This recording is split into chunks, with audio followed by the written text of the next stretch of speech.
नमस्कार, कसे आहेत सगळे? मजेत ना? असायलाच हवं. आज दाखवत आहे मसूरची उसळ. बघा, झटपट होते अगदी आणि एकदम चविष्ट.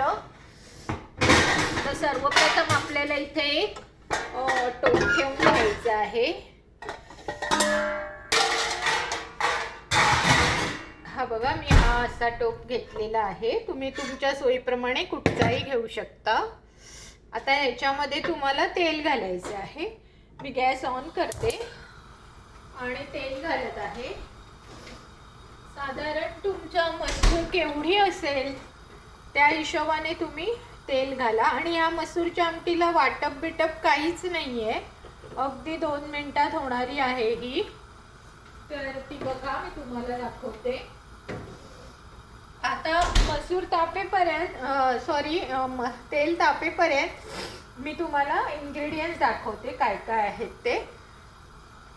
हे बघा, इथे मी कांदा घेतला आहे आणि लसूण अशी बारीक बारीक चिरून घेतली आहे. तुम्ही ठेचूनही घेऊ शकता. त्यानंतर इथे मिरची आहे. त्यानंतर इथे कोथिंबीर आहे आणि टॅमॅटो आहे. एवढंच आपल्याला घ्यायचं आहे. आणि जर तुमच्याकडे आलं असेल तर आलं घ्या, नाही तर आल्याची पेस्ट घ्या. मी थोडीशी पेस्ट घालणार आहे. त्यानंतर इथे एक बटाटा घेतला आहे. हा बघा, हा असा पाण्यात घालून ठेवलेला आहे बटाटा. आणि इथे मी मसूर हे असे पाण्यात घालून ठेवलेले आहेत. हे बघा. आता आपण अगदी सोपी पद्धत आहे, काहीही करायचं नाही आहे आपल्याला. अगदी 2 मिनिटात आणि छान अशी मसूरची उसळ होणार आहे. आता मी एक छोटासा ढवूल सारखं घेते की जेणेकरून आपण ढवळू शकू. फक्त तेल तापलंय की नाही बघते. थोडी लसूण टाकून बघते. अजून तापलं नाहीये. तेल तापेपर्यंत जरा थांबा. कच्च्या तेलात लसूण टाकली तर लसूणही कच्ची आणि तेलही कच्चं, तर त्याचा उग्र वास येत राहतो. म्हणून तेल पूर्ण तापलं ना. हे बघा, आता पूर्ण तेल तापलेलं आहे. आता मी लसूण टाकत आहे. हे बघा, कशी मस्त एकदम लसूण अंगावर उडत आहे. त्यातही मी मिरची पण टाकत आहे आणि कोथिंबिरीचे देठही टाकत आहे. म्हणजे काय होईल, ते सगळं एकत्र जरा भाजलं जाईल. छानसं खूप अंगावर उडत आहे, पण ते सगळं छान भाजून घ्या. आज मी चुकून हा डाऊल घेतला. माझं भांडं खराब होणार आहे. ऑलरेडी झालं पण आहे. शक्यतो ह्या भांड्यांना मी लाकडी घेते, पण आज विसरले. आता ह्याच्यामध्ये तुम्हाला हे बघा, आता ही लसूण चांगली जरा बर्न झाली. एकदम बर्न नाही करायची, पण अशी गुलाबी जरा होऊ द्यायची. 2 मिनिटं लागतात, जास्त नाही लागत. 2 मिनिटं लागतात. ही टाकलेली आहे मी लसूण. त्यानंतर मी आता हे बघा, आता ह्या लसणीवर मी हा कांदा टाकते. टॅमॅटो टाकायची घाई नाही करायची, कांदा टाकून घ्यायचा सगळा. बघा, आणि कांद्यावर मी ह्यातली थोडीशी पेस्ट टाकते.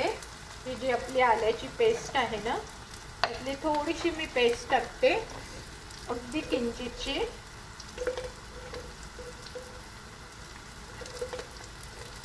ही बघा, ही एवढी पेस्ट मी टाकते. कारण का, ही भाजून घ्यायला लागेल आपल्याला, पण ती तेलात टाकली तर जळण्याची शक्यता असते आणि अंगावर पण खूप उडते.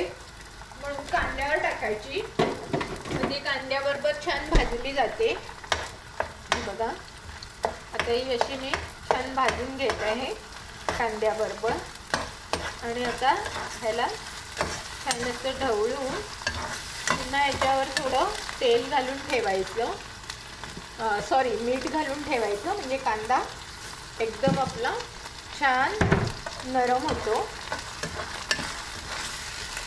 मसूर आपले पटकन शिजतात, त्यामुळे मसूरला वेळ नाही लागत. पण म्हणून कांदा अगदी छान शिजवून घ्यायचा. बाकीच्या कडधान्यांना काय होतं, कांदा थोडा जरी राहिला कच्चा तरी हरकत नाही, कारण का त्या कडधान्याबरोबर तो परत शिजतो.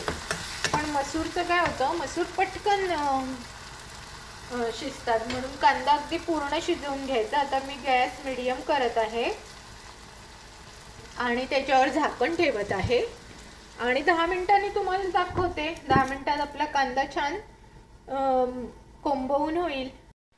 हे बघा, आता 2 मिनिटांनी मी तुम्हाला दाखवत आहे. मस्त वाफ आलेली आहे बघा आणि कांदा आपला खूप छान शिजलेला आहे. एकदम मस्त कांदा झालेला आहे. आता त्यामध्येच मी हे टॅमॅटो टाकते.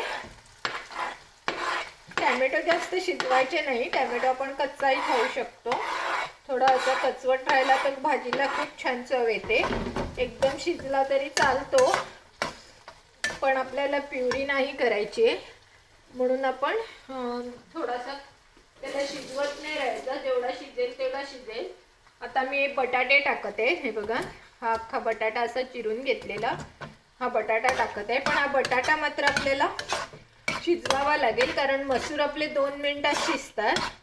त्यामुळे आता मी बटाटा ठेवून 10 मिनिटांनी पुन्हा तुम्हाला दाखवणार आहे. आता आपण 10 मिनिटांनी पुन्हा मी तुम्हाला दाखवते. हे बघा, आता बटाटे शिजल्यावर मी ह्याच्यामध्ये मसूर पण टाकले. हे बघा, आता बटाटे, मसूर, टॅमॅटो सगळं जरा असं तेलावर छान परतून घेतलं. जरासं मीठ आहे का बघते. आहे मीठ. मग आता आपल्याला काय करायचंय,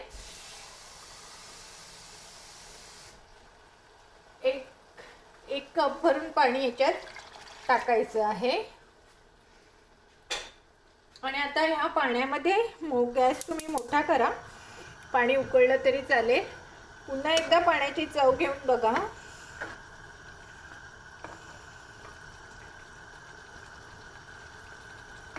जरा मीठ लागेल थोडंसं.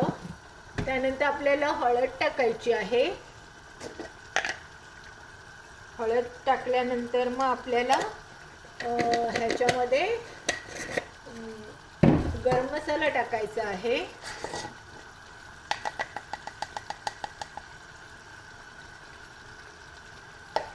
मिरची जरा कमीच टाका, कारण आपण हिरवी मिरची टाकली आहे, म्हणून ही मिरची जराशी कमीच टाकायची.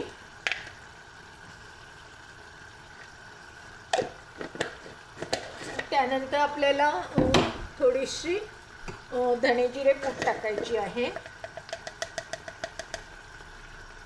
सगळे जे काही तुमच्या घरात मसाले असतील ते टाकलात तरीही चालेल, पण थोड्या थोड्या प्रमाणात टाका, कारण एकदा तुम्ही टाकले तर तुम्ही काढू नाही शकणार.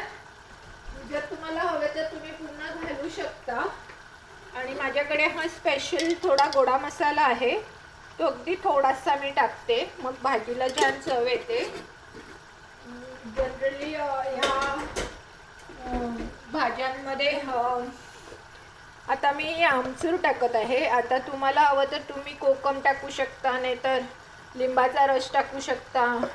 टॅमॅटो ऑलरेडी आहे, त्यामुळे असं आंबट गोड तिखट अशी ती छान चव आली पाहिजे.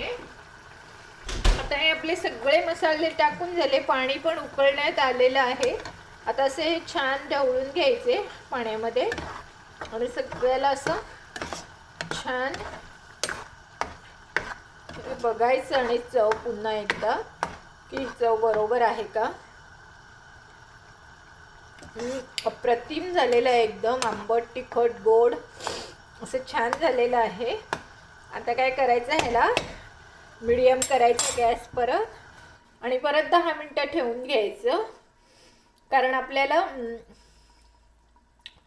ते पाणी मसूर शिजायला पाहिजे, म्हणून आपण आता 10 मिनिटासाठी ठेवत आहोत. बटाटा आपला साधारण 90% शिजलेला आहे, म्हणजे मग तो 10% तो त्या मसूर बरोबर शिजणार आहे. तर 10 मिनिटांनी तुम्हाला दाखवते. हे बघा, आता 10 मिनिटांनी तुम्हाला दाखवत आहे. बघा कशी मस्त वाफ निघाली आणि मसूर पण आपला एकदम मस्त शिजलेला आहे. बटाटाही शिजलेला आहे. हे बघा, मसूर असा दाबला जातो. बघा किती छान दाबला गेला. आणि हा बटाटाही असं नख घातलं की व्यवस्थित शिजलेला आहे. थोडं मी पातळ ठेवते, तुम्हाला कितपत पातळ जाड करायचे ते तुम्ही. मस्त झालेली आहे एकदम. आता मी तुम्हाला लूक दाखवते. हा बघा, हा असा त्याचा लुक आहे.